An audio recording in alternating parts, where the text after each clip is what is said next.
I believe that everybody has a story, and I'm fascinated to hear them. So come with me as we take a walk down Fascination Street.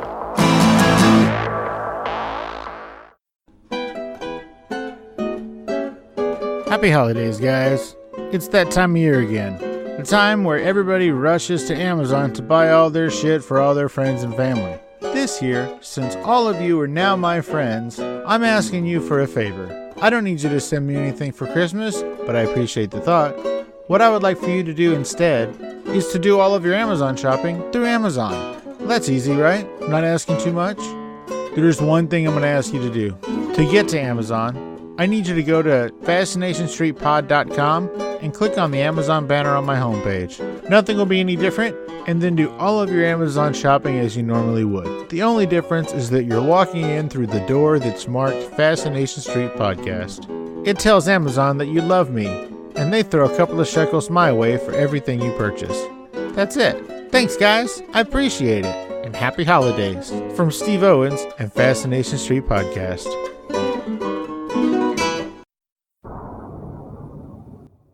From now until December 31st, 2018, the James Beard Foundation is accepting nominations for the 2019 James Beard Awards. And I invite all of you to join me in nominating Chef Stephen McHugh from Cured in San Antonio, Texas, for the 2019 James Beard Award for Best Chef Southwest.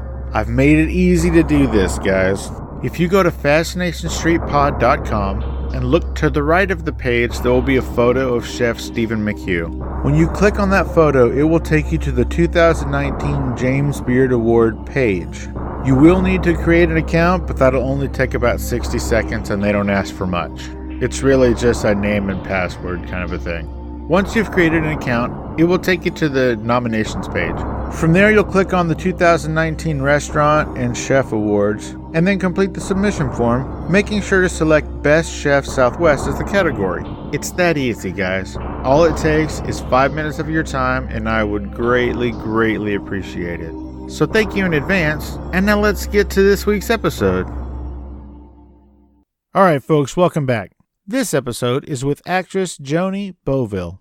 In this episode, Joni talks about growing up the youngest of 12 in Mississippi and what it's like to be one of the few who can claim the mantle of daughter of a sharecropper and what the heck that means.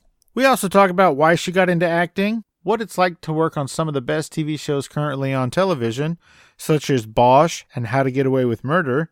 Plus, we talk about her forthcoming book, and we talk about her singing with her husband, Kirk. Joni does let me play one of her songs in this episode. You guys are going to love it. Enjoy, folks. This is actress, singer, and soon-to-be author Joni Bovill, the daughter of a sharecropper. Yeah, talk to me, yeah.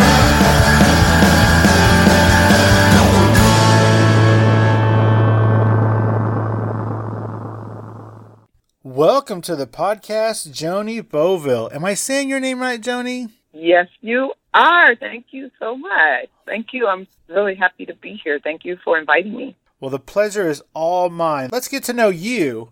I believe that you were born and raised in Mississippi? Yes, you are correct. I'm a Southern girl in every way. Southern girl. Born and raised in a little town, Macomb, Mississippi. Went to college there at the University of Southern Mississippi. Go Eagles. Then moved to Northern California. Let me back up. I come from a small family of about 12 kids, and I'm the youngest of those. And I just never really dreamt that I would be doing today what I'm doing. So I'm just elated to be even here talking to you today, Steve. You're very kind, Joni. Where exactly is Macomb, Mississippi in relation to Columbus, Mississippi? Columbus, Mississippi. Well, Macomb is south. This is the way I like to describe it to people, because most people know the capital, which is Jackson, Mississippi. And we are exactly about an hour or 75-minute drive south of Jackson. So that's how I usually tell people to know where Macomb is. Gotcha. The reason I bring it up is that my wife was born in Lubbock, Texas, but she was really raised in Columbus, Mississippi, and so she is also a Southern girl in every sense of the word. Yay! Tell her I said hello. I will. And we're hospitable like that. Yes, I love me some Southern ladies. Yes.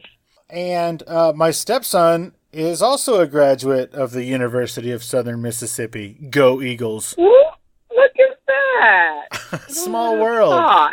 We're connected and didn't know it. Isn't that great?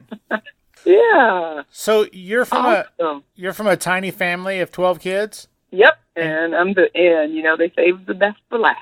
And so you're the last one, which means you just got table scraps and hand-me-down shoes. You know it. I'm so glad you recognize that. And you're not one of those people that say, oh, you're the youngest. You must be spoiled because the baby's always spoiled.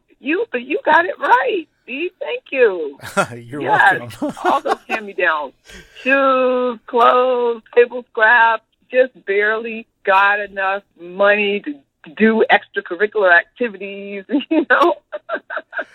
With all those kids in the house, you're lucky you didn't get the leftover bath water. Right? I'm sure I must have. I know we've bathed together at least. Oh, I'm sure. And you had to have slept with multiple people in a room. I don't know if they make houses that big in Mississippi. There wasn't a time until I was junior high that I didn't have to sleep with at least 2 other people.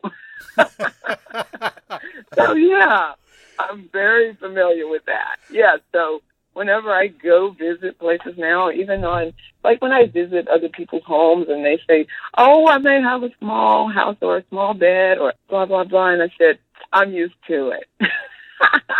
No worries. So as a result of that, I think I'm very low maintenance and it doesn't take much to please me. I'm easy to please in that sense.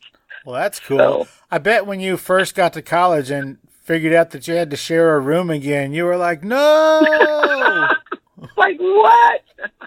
At least we had a separate bed in college. That's true. But those were the days. Good stuff. All good stuff. I'm glad I had all those siblings. We're really close-knit family, so I wouldn't want it any other way, having had that experience. And, I'm talking like past tense, but having a big family, it's a great experience. Family reunions are off the chart because we have so many siblings and all the siblings have children and then their children are having children and aunts and uncles and cousins. It's a sight to behold when we get together, but I love it. Oh my gosh, I bet you guys fill up a whole plane whenever y'all go somewhere for a family reunion.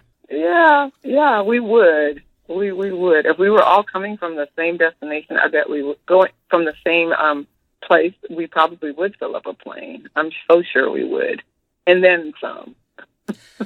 What you should do, because I know you said you love all of your siblings, what you should do is you should say, I love all of them, but one of them I love just a little bit less, and then let them all fight about it and try and make it up to you. So they're always wondering. You might be on something there. I might have to try that, see? Just might have to try that. I'm going to put that one in my back pocket. There you go.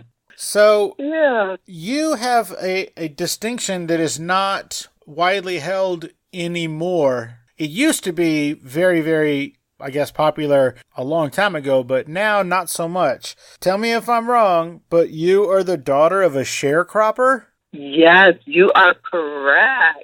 Because of what you just said, that is a distinction that is so rare that in these days, sometimes young people don't even know what that means. They don't even know what that is. So, yeah, you're exactly right. Well, yep. I think that's a really, really cool distinction to have, and I'm glad that it's on your bio because, that's pretty rare. It's kind of neat. Yeah, it really is. And for those who may not know what that is, it meant that we lived on the land that we didn't own, but my parents, I should say, worked the land in exchange for money from the land owners. Needless to say, there was some tough times back then, but again, I firmly believe all of that helped make me who I am today, and it made me stronger, and it made me a hard worker, and it gave me good morals, and it made me want to do more, and it made me believe I could do more. And so in the end, bringing it up to today, it's all good. It was all good. It may not have looked good or felt good back then, but I can sit here today and tell you that it was all good. It really shaped who I am. And I think I could probably say that for most of my siblings, too. Yeah, all except one. All except that one that we won't talk about right now. Yeah. So what did you guys farm, or what did your parents farm? Soybeans, corn, believe it or not, cotton. We still grow a lot of cotton here in Texas. Like, I live in San Antonio. Yeah. And so, like, every time we're going to the coast, like Corpus Christi, between here and there is just cotton fields as far as the eye can see. Yeah. And it looks gorgeous. Like, especially, when it's when it's ready to be picked, it looks like snowfall. It just looks pretty. Yeah, it's beautiful. It's a really beautiful thing to see. It is absolutely beautiful. What did you go to school for? What did you want to be when you grew up? I went to, like I said, I went to USM, and I got a degree in business administration and a minor in marketing. And originally, I thought I wanted to be a school teacher, because I think like we all have our favorite school teacher. And my first grade teacher, Mrs. Jones, I just wanted to be her, I think. And I loved her so much, and I just felt like I wanted to be her. But then fast forward, and I got to college, I thought, you know what? I think I better do this business thing. I felt like it was a little more widespread, and a lot more transferable. So I got that. And then after school, when I graduated, I moved to Northern California, and I did use my business degrees. I worked a lot in corporate sales and marketing and human resources for a number of years in Silicon Valley. So that degree did definitely come in handy. And then later on, after my HR experience, I went back and picked up a master's degree in human resources management as well. Wow. Yeah. Where did you get your master's from? I went to night school at Golden Gate up in San Francisco. Yep. Very cool. Well, mazel tov on the master's degree. Well done. Yeah. So here you are. You've got a master's. You're doing great. You're doing things with human resources and whatnot. Why don't you tell me when you started singing? Oh, I started singing. I don't remember not singing. I have to tell you the truth. I don't remember ever not singing or someone around me in my family singing, because we're such a large family. We practically made up the church choir in our little church there in Mississippi. And I say that with all seriousness. I do remember being around 6 or 7 and having to do this duet with my sister Juanita. And it was for Easter. It was an Easter Sunday. And I just remember, that's the one for whatever reason, I remember that. But I always remember singing in the choir, singing with my siblings. But I felt like my debut was this duet I did with my sister. And I was been 6 and she was 8. And it was the big Easter program. You know how down south we always had those programs around Easter where you had to memorize a poem and you could sing a song or do some kind of little skit or something. Absolutely. So that's my memory. That's my biggest memory, or I should say my oldest memory of singing. And I've just been singing ever since. And one of my oldest brother, Henry, went on to become a part of the Williams Brothers. And I don't know if you're familiar with them or not, but they're a gospel quartet based out of Smithville, Mississippi, which is a little town right next to Macomb. They've been singing like 40 to 50 years, and they've been Grammy nominated twice, and he made a profession of it. He has retired now, but I said all that to just say that I come from a musically inclined family, and we didn't get formal music degrees and education. It was just what we were born with, but it's one of those gifts that I was born with. I've just been able to utilize it as best I can. Whenever I got a chance, I love to sing, and I've always loved the stage. I've never been frightened by the stage. I've always loved meeting people, and I've always been very outgoing, and I'm not going to shy away from it.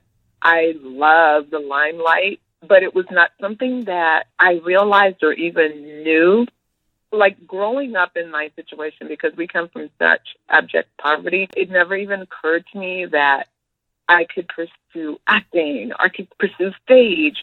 All I knew was that my parents and the elders in my village, so to speak, encouraged us to go to school and get a good job, which meant a teaching job or some kind of business job. And so that's what I did. That's what felt safe, and that's what I knew. And I did, and I don't regret that. The only thing I wish I had, I don't know, that greater or wider horizon to know that I could have pursued it early on, and I probably would have, but I did the safe thing, and I'm glad I did. And I got the business degree, and I got the master's degree.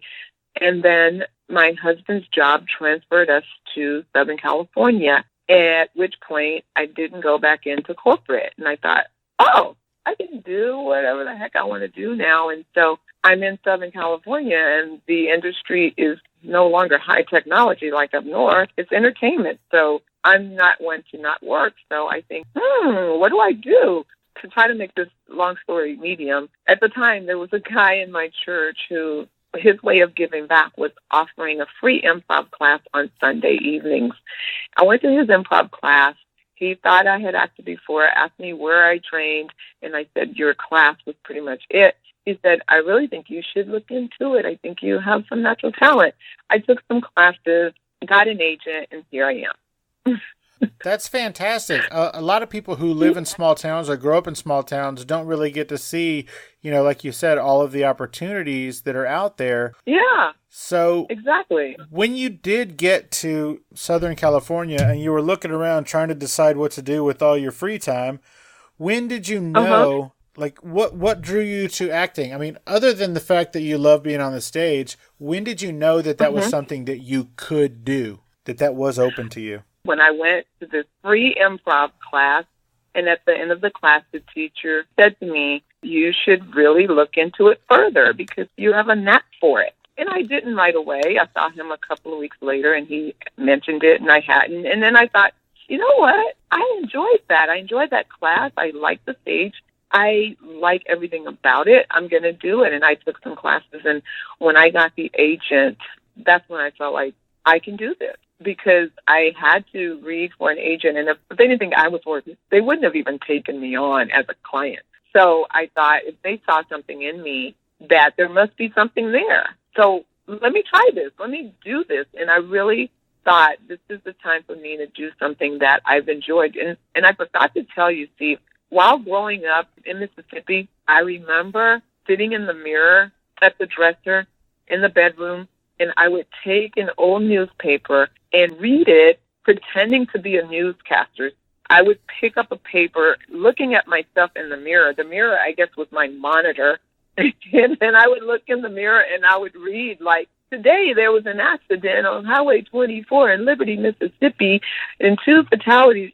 I would really practice. I would pretend to be a newscaster. So I look back and I think on times like that, and I think, I remember playing with my sister, and I remember playing the newscaster, and I would hold the broomstick in front of her and interview her. So I was doing it back then for fun, not even realizing that it was something I could really pursue as a career and get paid to do something you enjoy, and something that is a talent it's almost like an innate talent. But I tell you, life happens, right? Certainly and does. Life happened, and I did life, and as I'm still doing, but it wasn't until I moved here and I had the time to step back and say, what is it that I feel I can do that I would enjoy, that I think I'm good at, but I could still help make a living doing that.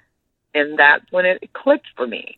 I know it seemed like I was asking you a question that you had just answered, but look at that wonderful answer I got when you delved a little bit deeper. Yeah. That's exactly what I was after, so thank you for that. Because a lot of people get told they can do something, but they don't really believe it, based on circumstance or opportunity. And so it's the self-doubt, I think, that really holds a lot of us back. You were so right. That's really what I was looking for in that question, was when you got rid of that self-doubt. So thank you so much and for that answer. Thank you for breaking it down like that, because for anyone who hears this, self-doubt is one thing, and the other thing is just not knowing. So I would like to encourage people to tap into whatever the gifts and talents are that you feel that you have, that you know you're good at, or you feel an inkling toward something that you want to do, don't be left wondering, what if I had tried that? Go ahead and try it. I'm giving you free rein to go ahead and try it. Try your hand at it, because my husband and I always say we want to die empty, meaning we don't want to have anything left in the tank. We want to feel like we've used all our gifts and all our talents to try and better the world in whatever way we can, and whatever we have, we want to use it all. We don't want to die thinking, what if we had actually taken that acting class and saw if we could get any work in Hollywood? You know, now I know that I could do that, and that is so empowering. Once you feel some empowering, it gives you so much more strength to go on and do other things. Well, I think that's great. I think more people should have the motto of, I'll rest when I'm dead. Yeah, exactly. I love that. So you started working, I guess, in Hollywood. You got an agent, and you're doing TV shows and features. I started out mainly in commercial, which is great. And then I got another agent who started sending me out for TV.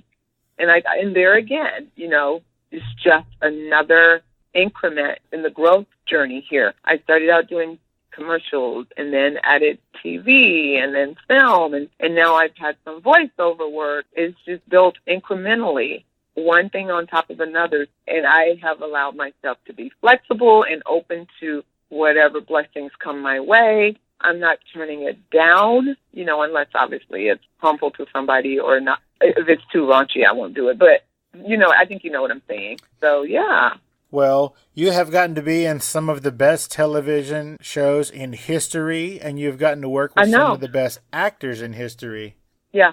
Can you believe it? I a can. Little girl from a sharecropper dad in Mississippi. You know what? I bet that probably all of the actors that you worked with had no idea that you were the daughter of a sharecropper, and I bet they really wish they would have known that, because that is so cool. Yeah. By the way, I'm excited. Day before yesterday, I found out that I booked an episode of NCIS Los Angeles. Woo-hoo! And it's really, so I'm like, woo, yeah, I'm excited about that. I have a fitting tomorrow. I go to Paramount Studios tomorrow for a fitting, and then a table reading.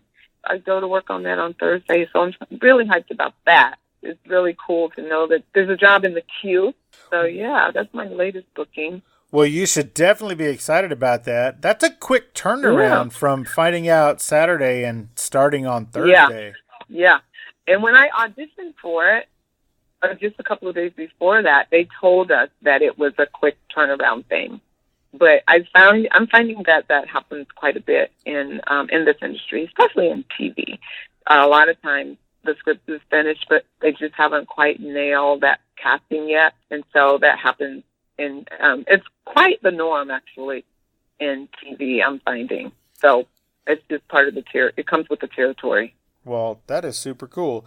So now you can add NCIS Los Angeles to How to Get Away with Murder, How I Met Your Mother, The Bridge. Yes. Oh my God. Young and the Restless, Cold Case, State of Affairs, Shameless, Bosch. 911. Oh my God. 911. Thank you. Yeah.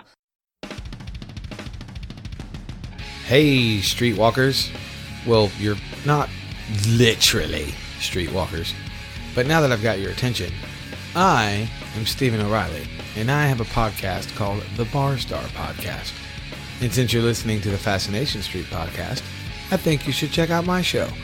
It's just as interesting without all the famous people, because Steve has connections that I just do not have. But if you dig podcasts about music, working musicians, and other random shit that I decided to talk about, based around music, of course, because that's what I do. I'm a working musician for the past 30 years, then you need to check out the Bar Star Podcast. You can get it wherever you get your podcast, on any platform, and make sure you check out barstarpodcast.com. Now back to the one and only Steve Owens and whatever the hell he was talking about.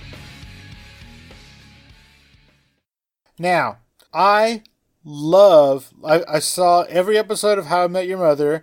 I saw every episode of The Bridge. I absolutely. Oh, wow. I love and have seen every episode of Bosch. And on Bosch, good.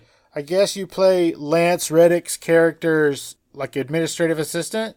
Exactly. I love it whenever they're coming to shoot in Lance's office, or should I say Irving on the show. When they're shooting in his office, because I'm assistant, they pretty much have to come through me to get to him. Yeah. Because I sit I'm outside his office. So, but I love it. I love Bosch, and I'm grateful to be a part.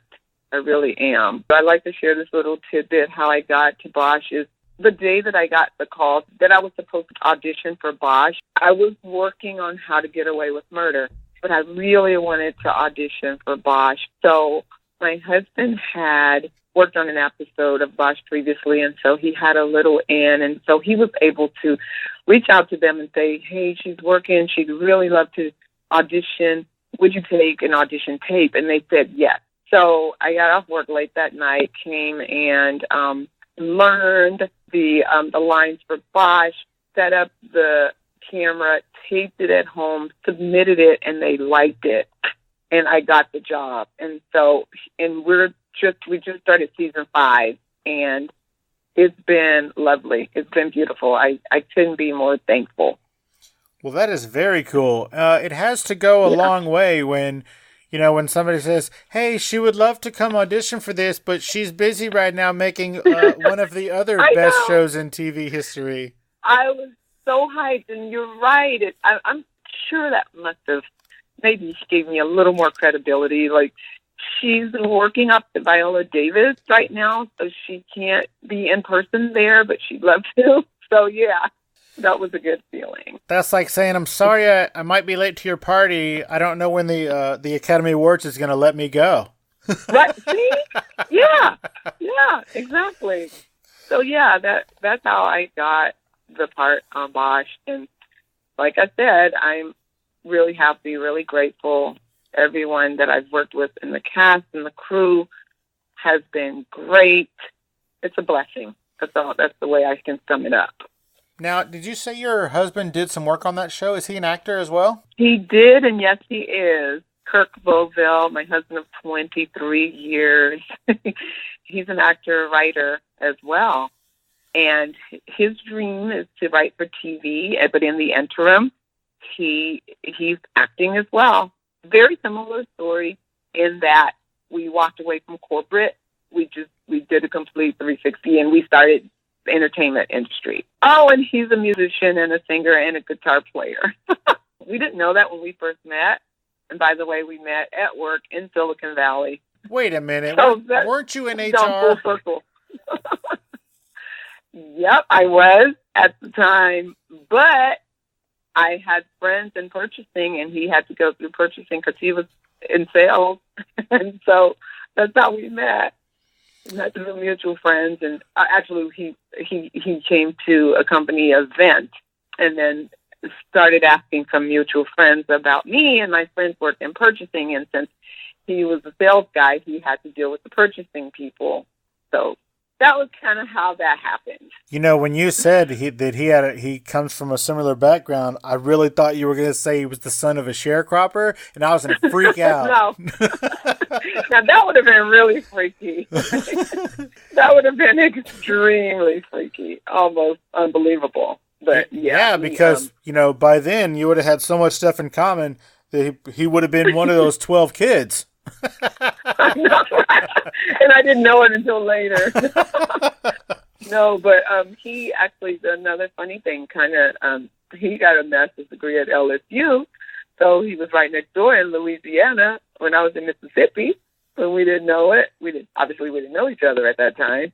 He was getting a master's degree in journalism, so that was kind of cool when we think back how close we were. But we were right next door, but we didn't know each other. Wait a minute. Didn't you want to be a journalist? Did you interview him? Did you interview him for the evening news when you were a child? That's funny. Yeah, so it's just, he's come full circle. Life is good. I can't complain. I have no complaints. Hey guys, this is Steve Owens from Fascination Street Podcast here with a very important message. I'm awesome. I bet you thought I was going to say something else, but nope, What's important here is that I am awesome.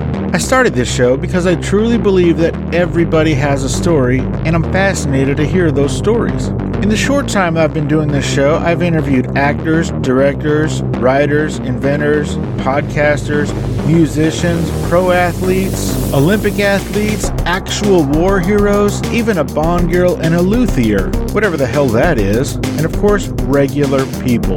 From people who wanted to be stars but never gave it a real try, to big company CEOs and people who got to meet their favorite president. I love getting to meet and speak with people who have a story to tell.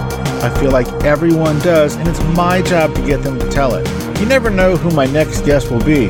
An Academy Award-winning actor, a platinum-selling musician, or your own mother-in-law. But one thing is for certain, you will be fascinated by their story. So come take a walk with me down Fascination Street. You can find Fascination Street Podcast on Apple Podcasts, Google Play, Spotify, iHeartRadio, and of course, FascinationStreetPod.com. So let's talk about some of the Academy Award winners that you've gotten to work with. Didn't Viola Davis win an Academy Award? Yes, Viola Davis won an Academy Award, and I just want to say I love her, by the way. She's good on screen as an actress, but I like to say she's good people, too. You know, just knowing her on a personal level, she's good people, and she always talks about her overcoming her obstacles, and it just makes it even sweeter for me to know Viola personally and to know her overcoming poverty and to see someone that I can relate to. You know, she and I can talk about things like when we were girls growing up. She has this story. She talks about living in a rat-infested apartment or something, and I can talk about looking down and seeing the ground through the boards in the floor, and to see where she has risen to is just so inspiring. So, yeah, it's quite amazing. I think that everything that you just said is the reason that diversity is so important, so that everybody can see that there's somebody like them that can do whatever it is. Yes, that's so true. But yeah, I love her, and I have to pinch myself sometimes to think that I actually got to work across from her, looking her in the eyes, you know? Speaking of how to get away with murder, did you see that story last week about that lady who wrote a book about how to kill her husband, and then she killed her husband and didn't get away with it? Oh my gosh. No, I have to say I didn't see that. I didn't see that yet. Oh my gosh. I'm okay with not having seen that though. You know? I'm okay with that. My day would have been just fine without even knowing that, Steve. So crazy. God. So you got to work with the great Will Smith in Concussion?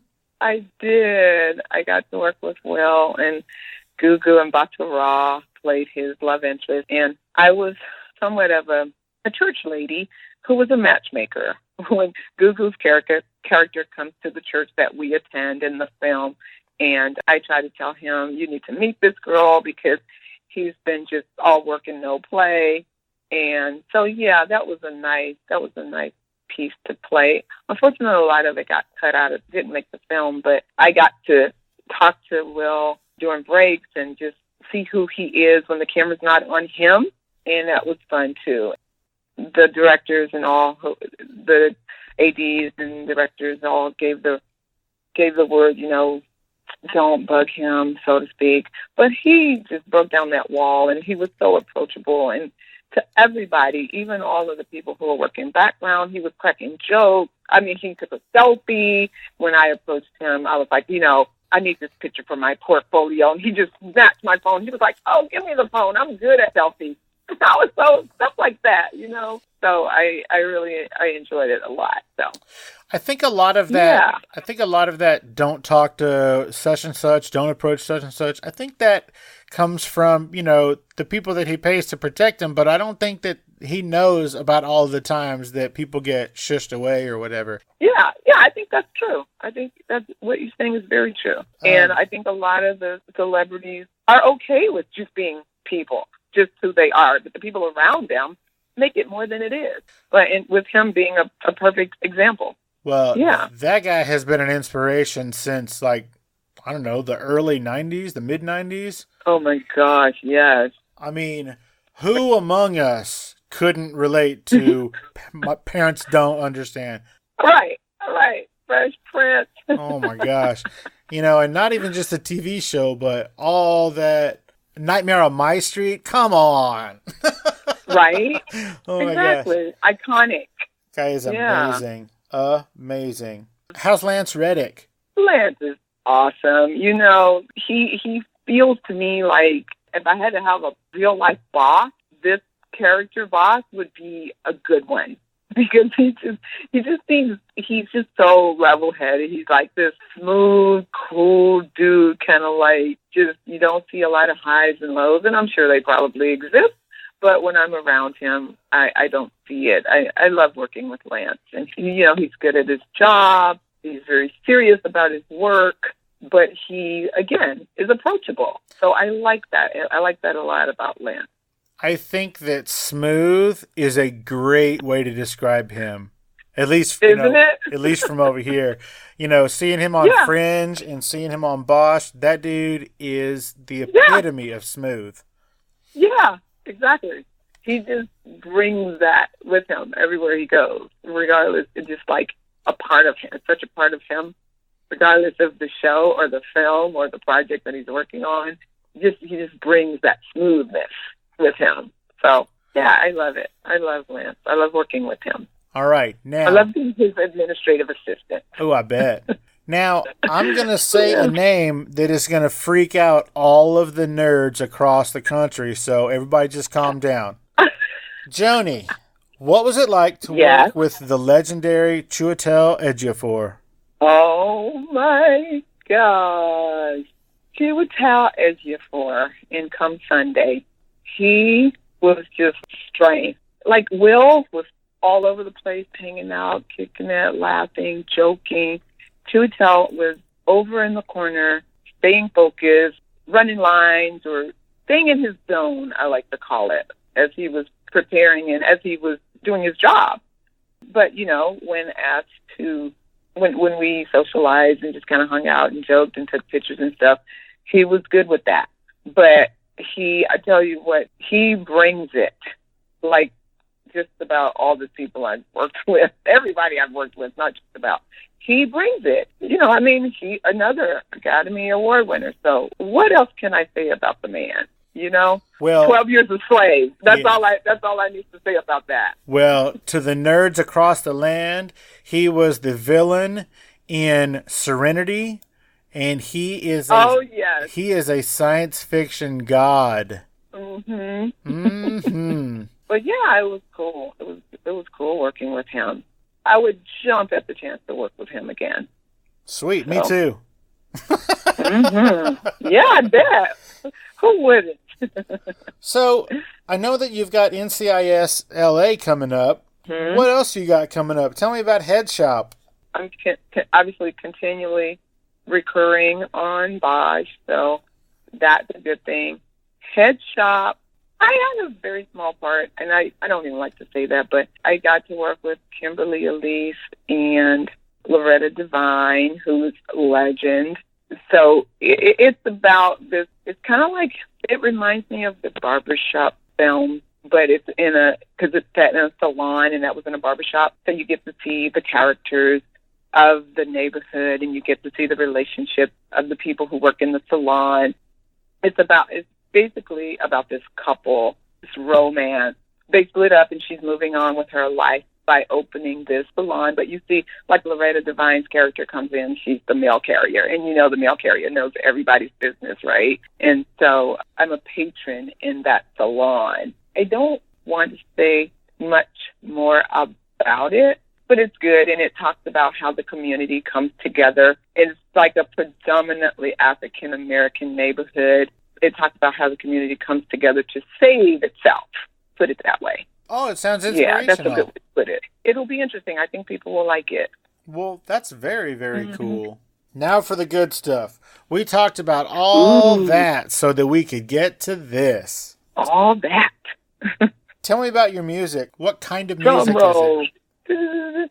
Okay, that's interesting. Like I mentioned before, my husband Kirk and I discovered that we were both musically inclined, and he plays guitar and writes, and I sing. I don't play an instrument, unless you count clarinet that I played from high school to junior college. I don't. Doesn't translate really well, though, on a gospel or a rock album, and that's what we did. I come from a gospel background, having grown up in the church a lot and grown up with R&B, so I have that gospel R&B soul kind of vibe going. My husband, on the other hand, has a rock background, and if you can imagine merging the two, and that's what we did. But we did it in the contemporary Christian genre, so that to make it even more interesting. We've had a good little ride with our CDs. We've actually, Kirk wrote all the songs except the ones that are public domain, like Amazing Grace.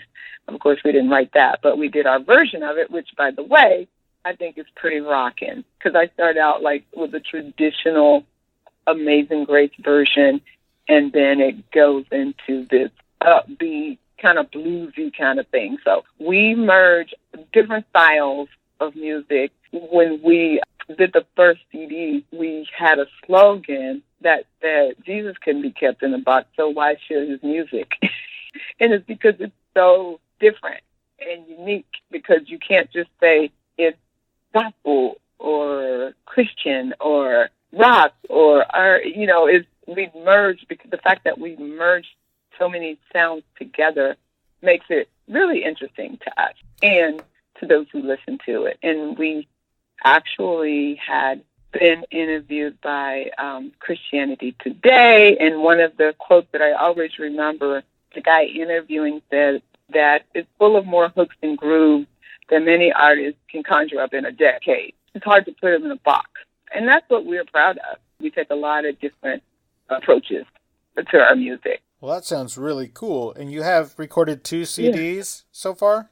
So far, yes. And you can go on iTunes or CD Baby and listen to and order. By the way, Kirk and Joni Bovill is just under our name. The first one is called the Kirk Bovill Project, and it has Kirk's face on the cover of the CD, but we're both singing on it. He's playing. And the second one is called Are You Ready? Again, Kirk and Joni Bovill. And we did our own independent label called Elmo Records, which is my dad's name. His name's Elmo, long before the little guy on Sesame Street. But yeah, his name's Elmo Green, and so we called it Elmo Records. So, just so that I got this straight, Elmo from Sesame Street was a sharecropper. No.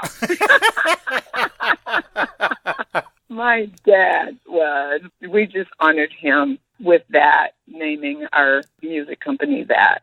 Well, that is very cool. Is there a website? Yeah, ElmoRecords.com. Elmo Records talks about our music. You can find the CDs there. You can find pictures of Kirk and myself there, and gives just a little blurb about our music. I also have a standalone website, JoniBovill.com, Joni, B as in boy, O, V like Vicky, or I like to say V like Victory, ILL.com. That has more of the acting stuff and more current stuff on it. Because, to be honest, the acting has put our music in the back seat for a while, but we definitely want to rejuvenate that and keep that going too, because that was my first love. And so that's something I have to keep going. And the other thing, since you asked about what's coming and what's next, I'm also writing a book. I'm several chapters into my first book, and it's basically life stories.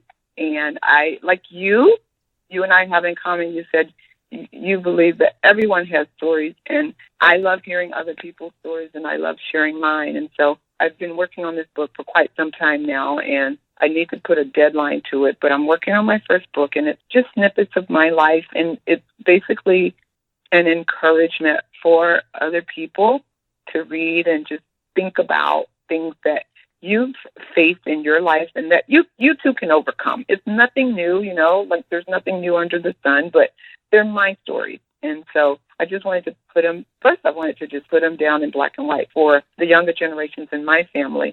And then I thought, you know what? It could be bigger than that. It can go outside my family. They can be read by anyone who's inspired by stories.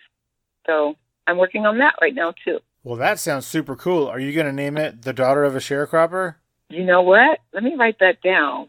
I don't have to give you credit for that, do I? Nope. You do not. I'm going to write that down. I had some ideas in mind. That wasn't one of them, but I like that. See? Well, if I didn't know anything about you and I was walking through a bookstore and I saw a book called The Daughter of a Sharecropper, that would be the first thing I did was buy that book. Really? Absolutely. I like that a lot. Thank you. Absolutely. You're welcome. Thank you for that. Now, are either of your CDs available on Amazon? Yeah.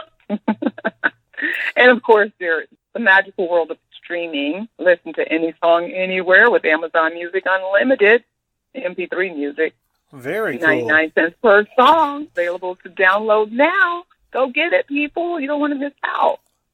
Guys, scroll down to the show notes, and all of her websites and all of her social media contacts will be there, as well as an Amazon link to her CDs. Feel free to go get some. And let me ask you this, Joni. Do you have a favorite song, just one favorite song out of both of those CDs? Okay, I'm going to have to answer it with two for different reasons. I love Are You Ready?, which is a title cut on the second CD. But I love the story behind the Lord's Prayer.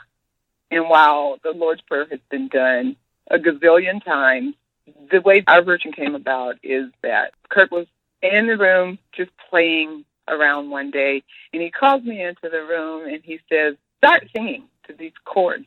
Completely unrehearsed, completely never heard this before. And he's playing this beautiful melody, and I started singing the Lord's Prayer. And that came to be one of my favorite songs. So, but one that he wrote, Are You Ready?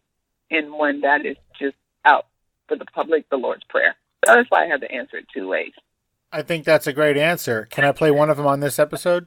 Oh, that would be amazing. It would be absolutely amazing. Do you want to pick which one? Let's see. Are you feeling fast or slow? Upbeat or slow song? Hey, this is on you. You pick it. Oh, my gosh. Let me see. I would say, Are You Ready? So do you want to introduce it like you're a radio DJ, and then I'll drop it in right after? Look at you. That sounds good. Okay. Okay. Next up, we are going to make your ears dance with the sounds of Kirk and Joni Bovill from their CD entitled Are You Ready? And this is going to be the title cut. Are you ready? Listen up, turn up the volume, make sure you listen good. Here you go.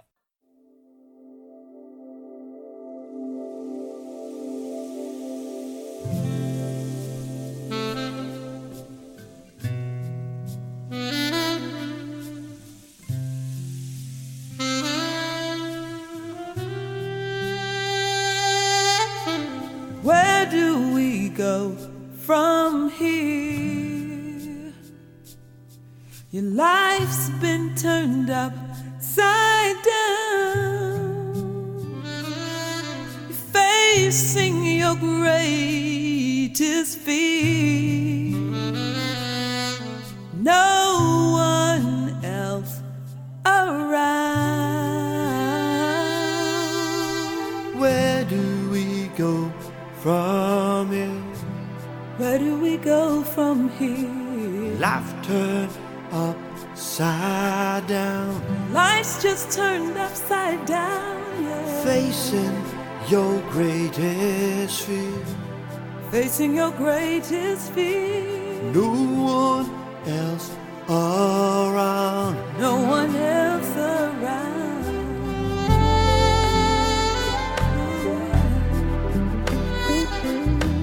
How quickly dreams fade.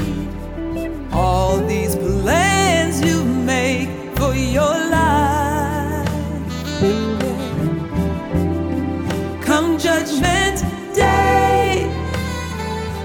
you say that you know Christ?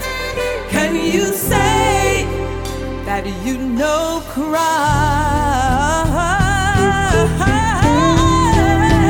Are you ready for your Maker? Are you ready? Are you ready to meet your Jesus? Are you ready right now? Are you ready to meet my Savior? Are you ready? Are you ready to meet my Jesus? Are you ready right now? Right now. Right now. Right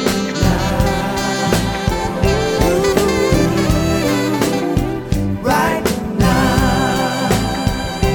Better get your house in order. Right now. Right now, right now. Are you ready? Ready right now. Are you ready? Are you ready? Ready right now. Are you ready? Are you ready? Ready right now. Are you ready? Better get your house in order. Are you ready? Ready right now. Are you ready? Better get ready. Ready. Ready right now. Ready right now. Are you ready? I wanna go back with Him. Are you ready? Are you ready right now? Ready right now. Are you ready? And we're back. Awesome. Thank you so much. Very cool. Fun. Well, That's Joni, funny. as we're winding down, is there anything that I didn't ask or that we didn't talk about that you wanted to talk about? I don't think so. No, we covered a lot. I believe we covered it all. And I just want to encourage everyone who's listening to this and who hears this to think outside the box, be yourself, go for your dreams. You're never too old to be what you want to be. That's how I want to end it. Nicely done. Well, there you go, guys. Do what she said. Go for it. Make it happen. And then while you're doing all that, don't forget to check out Bosch on Amazon Prime. And don't forget to check out Come Sunday on Netflix.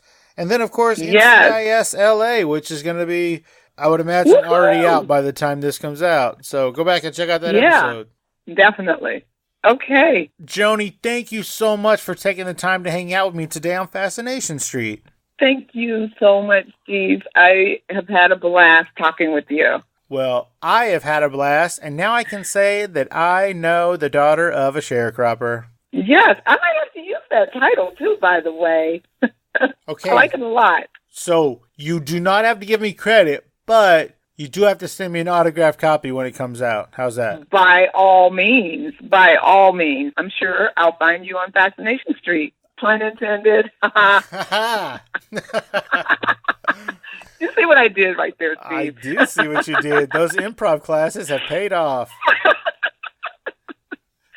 Okay. Thanks again so much. I've had a blast. The pleasure was all mine. You have a great rest of your day, okay, Joni? Okay, you too. All right. Bye-bye. Bye-bye. Opening music is the song Magnolia from the 2014 album Intransigence, used with permission from Douglas Miles Clark. Closing music is Apollo from the 2001 album Into the Known by the band Sapphire. Thanks for hanging out with us and getting to know a little bit about our guest. We'll see you next time on Fascination Street.